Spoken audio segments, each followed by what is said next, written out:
this is the measurement of quantities in chemical reactions. It is essentially making this prediction how much you will get out from the amount that you put in. At this point, we have done a lot of different things in the last week, and hopefully out of this you have built one key idea in your mind. That key idea is that balanced chemical equations give mole ratios.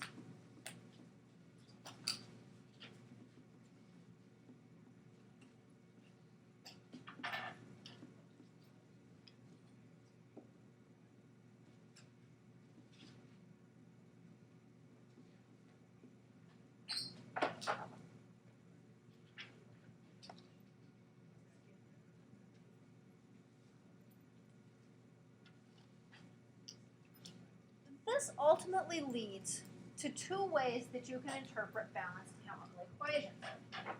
Way back when we were balancing, we looked at chemical equations and said, this equation here tells me that two hydrogen molecules react with one oxygen molecule to produce two water molecules.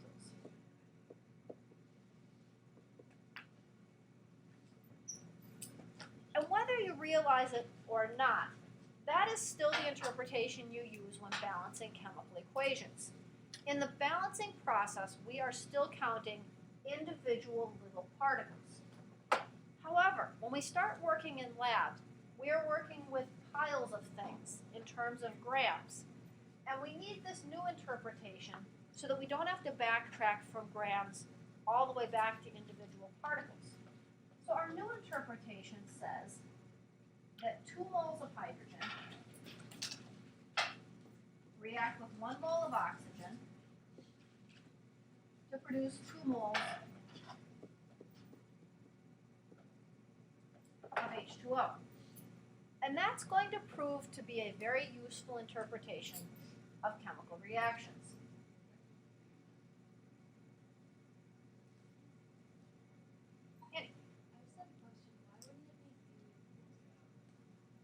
The 2 and the 1 and the 2 came from here. 2 moles of hydrogen, 1 mole of oxygen, 2 moles of H2O. So it's just the coefficients on the balanced chemical equations.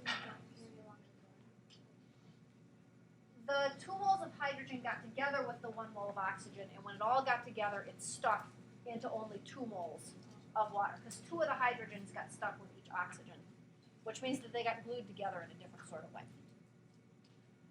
When doing stoichiometry, we have a general plan that's going to work all the time. The general plan is that you start with grams of substance A,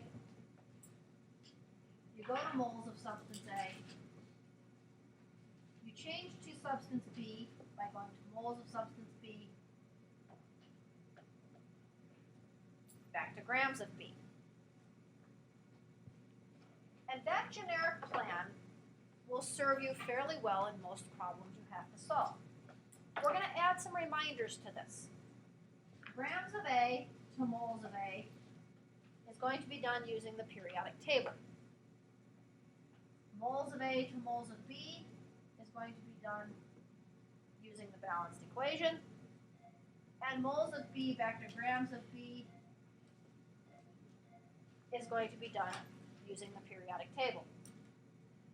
So we have a plan, and we have reminders that will tell us what we have to use each step of the way. Sometimes you will get lucky, and whatever you're asked to do is only going to require the use of the middle of the plan. Maybe you get to chop off the head. Maybe you get to chop off the tail. Other times what you need to do is going to require the use of the entire plan. So now we're going to try a couple of examples. First example, how many moles of lithium hydroxide can be produced when 5 moles of lithium nitride reacts with water? In this case, we're going to get lucky. We only need the middle portion of the plan because we have moles of lithium hydroxide, we have moles of lithium nitride. So we don't have to use the whole thing. My problem here, how many moles of lithium hydroxide can be produced from 5 moles of lithium nitride. Any journal quizzes? Okay, good. Oh, look at that. A couple things we know. If we look at the balanced chemical equation, we know that for every 1 mole of lithium nitride that goes in, 3 moles of lithium hydroxide will come back out. And we're going to make use of that. For every 1 mole of lithium nitride in, 3 moles of lithium hydroxide are going to come back out.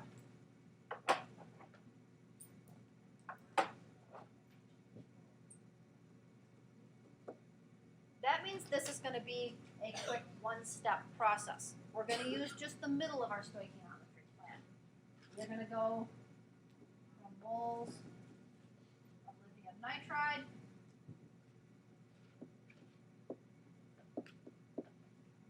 to moles of lithium hydroxide.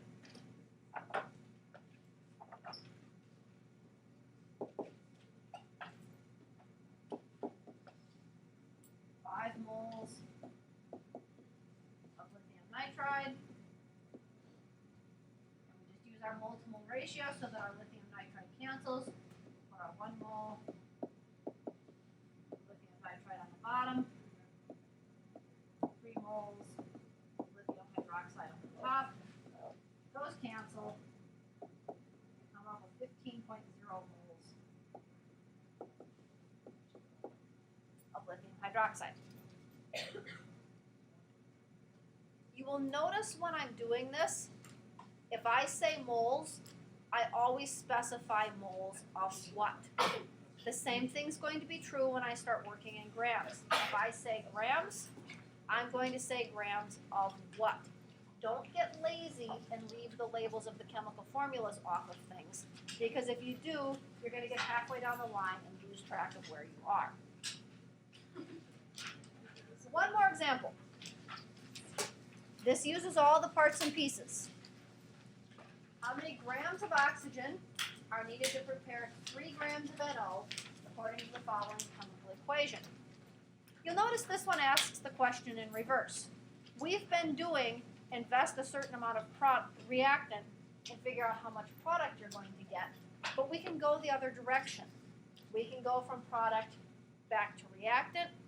We actually can even work with a given amount of reactant, how much of the other reactant are we going to need to have, or if I make a certain amount of one product, how much of the other product do you expect? There's no requirement that the 2 things you're comparing be on opposite sides of the equation. It can be any 2 things within that equation. In this case, we need to figure out how many grams of oxygen for 3.00 grams of NO. I'll leave a little space for my information and get my plan down first. You will eventually be able to fill in your information immediately because you'll have enough experience to know what you need. But since we're just starting, let's put our stoichiometry plan into play here. I'm going to start with grams of NO, convert that to moles of NO, moles of O2, to grams of O2. It's the grams to moles to grams pattern. And we know it will be the periodic table that will take us from grams to moles. It will be the balanced equation that takes you from moles of one substance to moles of another substance. And the periodic table will take you back from moles to grams again. So now we go back and fill in the pieces of information that we need. We're going to need some molar masses, and we're going to need a ratio from the balanced equation. 1 mole of NO is 30.0061 grams of NO. There's our first step. Balanced equation. 4 NO come from 5 oxygen. So, for every 4 moles of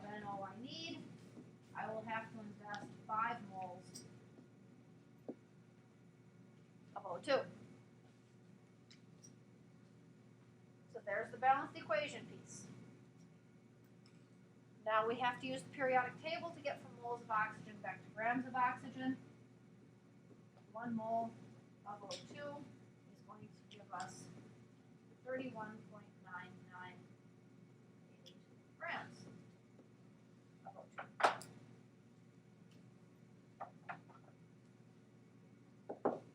And now we're ready to solve. Always start with the only number in your problem and keep everything labeled in terms of how much and what substance. 3.00 grams NO. Step 1 says go grams of NO to moles of NO. We have 3.0061 grams of NO per mole. NO. There's the grams to moles. Now we do moles to moles. We'll produce 4 moles of NO for every 5 moles of O2 invested. Now I have moles of oxygen. Back to grams. 31.998 grams of O2. Mole of O2. We do the math. Looks like we're going to need 3 significant figures when we're all done. And our answer is going to round 4 grams of O2. That's really similar to post-lab question number 15. Same concept over and over and over again. Grams to moles to grams.